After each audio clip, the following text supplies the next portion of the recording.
Bonjour, je suis Antoine Bourdet, je dirige le pôle réglementaire au sein de la société Invoq. Donc Invoq, on est éditeur de logiciels, un éditeur français qui propose des solutions logicielles pour les métiers.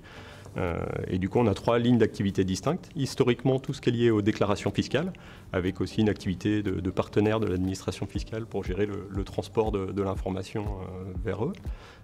Une activité de reporting financier, donc on a conçu au moment de l'arrivée des IFRS avant 2005, et une activité reporting réglementaire, donc qui adresse assez largement tous les besoins réglementaires. Aujourd'hui, on accompagne nos clients dans 34 pays, majoritairement en Europe. Alors Future of Finance, c'est un événement de place assez remarquable qui a une belle alliance de l'innovation et de la finance.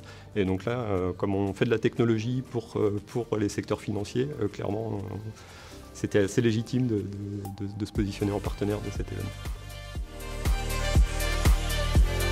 Alors le track, il porte sur le thème du reporting ESEF, un sujet passionnant lié à la réglementation.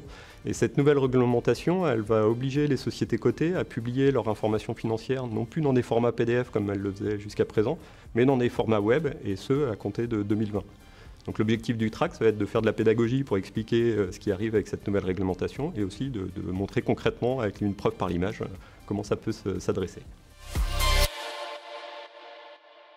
Alors concernant ce sujet en particulier, la grosse innovation qu'on a faite, c'est de reconcevoir complètement une solution en se mettant vraiment dans une démarche UX design, donc de user experience à fond, en regardant comment les gens travaillent aujourd'hui avec leurs prestataires externes en plus des collaborateurs en interne sur ces sujets de production d'informations financières.